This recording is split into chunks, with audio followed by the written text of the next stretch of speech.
A'udzubillahi minasyaitonirrajim. Bismillahirrahmanirrahim.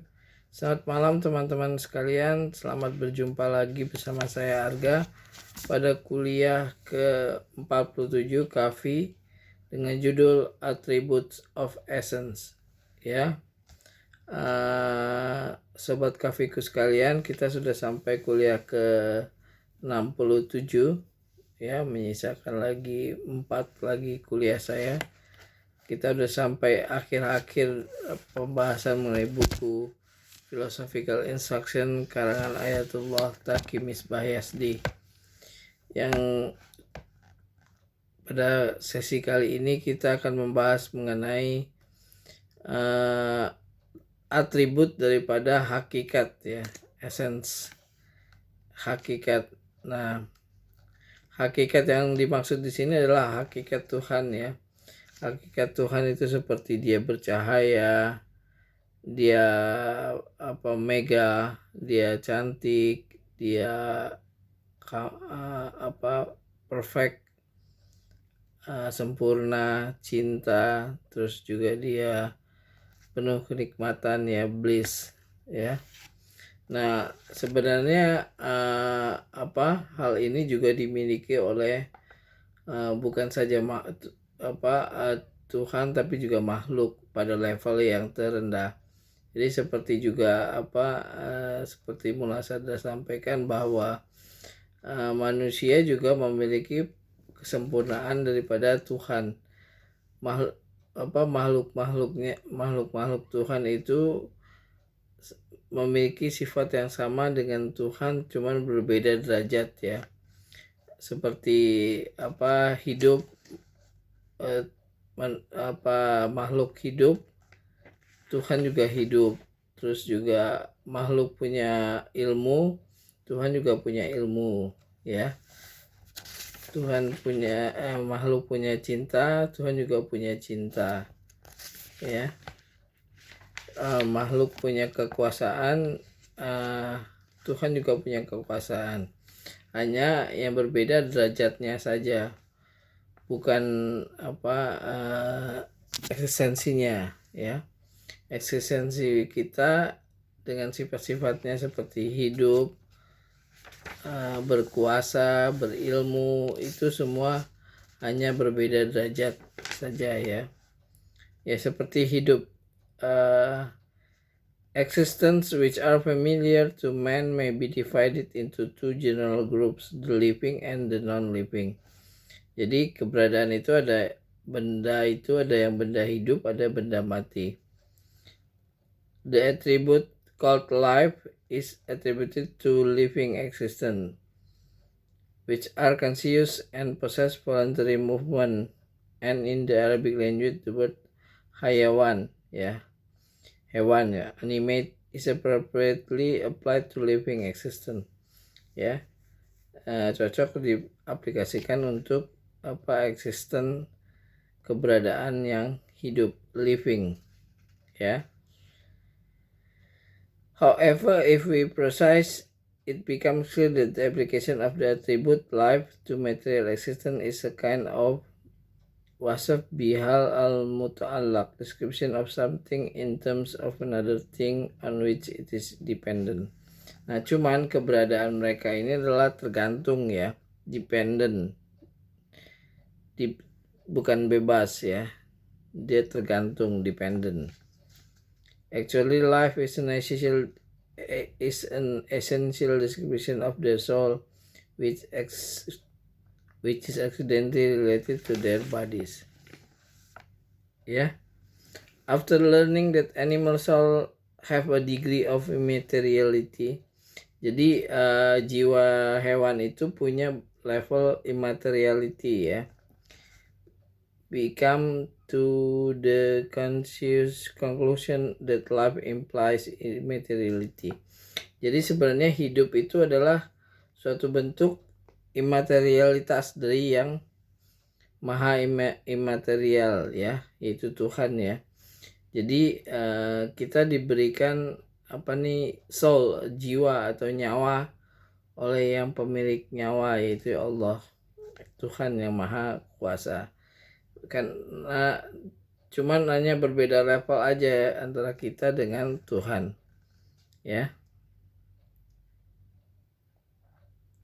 In other words, just as ascension is an essential characteristic of material existence, life is an essential characteristic of immaterial existence. Likewise, knowledge and will, which are also implied by life, are immaterial. Jadi hidup itu sendiri adalah imaterial, ya, jiwa, nyawa, ya. Dan pada level yang paling tinggi, pada level Tuhan itu dia tidak terbatas, ya, dia tidak bisa dibatasi oleh waktu dan tempat, ya. Sedangkan benda yang material ini cepat sekali punahnya. Sekali saya buka, saya pakai, terus hilang sudah wujudnya. Tapi itu di level terendah. Di level tertinggi adalah Tuhan, ya, yang kita tidak bisa bayangkan ketiadaannya dan juga ketak terbatasannya, ya. Ini yang hidup. Yang selanjutnya berilmu, knowledge. The discussion of knowledge of God is one of the most difficult in metaphysics. It is for this reason that philosophers and mutakallimin have many difference of opinion in this area. Jadi ada pertentangan antara filosof dengan teolog, ya, mengenai pengetahuan Tuhan, bagaimana Tuhan mengetahui sesuatu, ya, bagaimana Tuhan mengurus semua makhluknya, ya, bagaimana Tuhan punya pengetahuan yang detail atas sesuatu dan memberikan solusi, ya, memberikan solusi. Karena kan Tuhan sendiri mengatakan, ud'uni astajib lakum, berdoalah kepadaku dan aku akan kabulkan. Nah, bagaimana Tuhan mengabulkan kalau Tuhan itu tidak tahu apa yang diinginkan oleh makhluknya? Ya, pengetahuan ini Mula Sadra memberikan solusi bahwa Tuhan mengetahui apa yang diinginkan oleh makhluknya secara hadir, gitu. Tuhan hadir, ya, di dalam diri semua makhluk, ya. Presential knowledge, ilmu atau ilmu laduni, bahwa Tuhan itu hadir di setiap makhluknya, ya. Knowledge of essence, one who is aware of the incorporeality and immateriality of the divine essence can easily understand that his sacred essence is the same as his knowledge or himself, just as is true for every independent immaterial existence, ya. Jadi pengetahuan Tuhan itu sama juga dengan dirinya sendiri. His knowledge, pengetahuan dirinya, pengetahuan Tuhan akan dirinya, ya, karena Tuhan meliputi segala sesuatu, ya. Knowledge of essence, knowledge of creature. Nah, juga pengetahuan Tuhan akan makhluknya bagaimana, ya. Bagaimana Tuhan, apakah Tuhan belajar ataukah Tuhan menyerap informasi dari yang lain, ya. Kan itu mustahil bahwa Tuhan ada sekutu, ada guru daripada Tuhan, berarti lebih berkuasa gurunya itu daripada Tuhan itu sendiri, ya.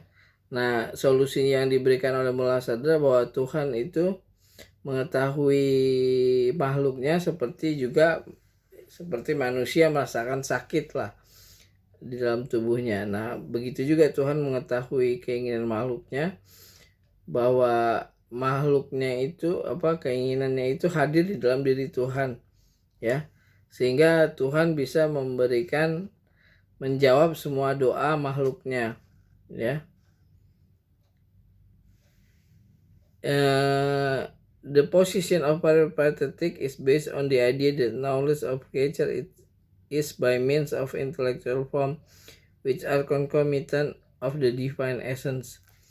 Nah, Paripathitik mengatakan pengetahuan Tuhan itu adalah pengetahuan intelektual, ya, intelektual ya. Nah, tapi Muladhara mengatakan bahwa pengetahuan Tuhan akan makhluknya adalah pengetahuan yang huduri atau hadir. Artinya semua yang ada di alam semesta ini hadir di dalam diri Tuhan, ya, karena dialah sebab yang pertama, ya, dialah yang awal dari segala yang awal, akhir daripada segala yang akhir, ya. Nah, yang terakhir power, kekuasaan. Nah, kekuasaan Tuhan itu adalah kekuasaan yang tidak terbatas, ya, yang kita tidak bisa membayangkan bagaimana ketakterbatasannya, ya, karena hanya Tuhan sendiri yang tahu ketakterbatasannya, ya. Sedangkan power yang ada pada makhluknya itu sangat-sangat terbatas, ya. Itu pemberian, ya, dari Tuhan dan sangat-sangat tergantung, ya.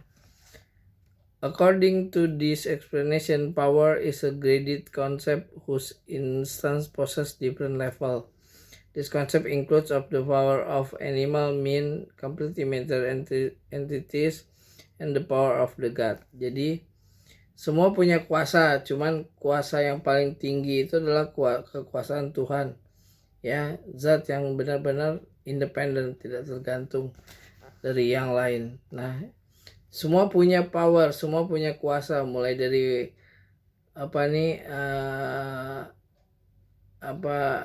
animal, hewan atau tumbuhan, sampai juga dengan Tuhan. Cuman hanya berbeda derajat aja, ya.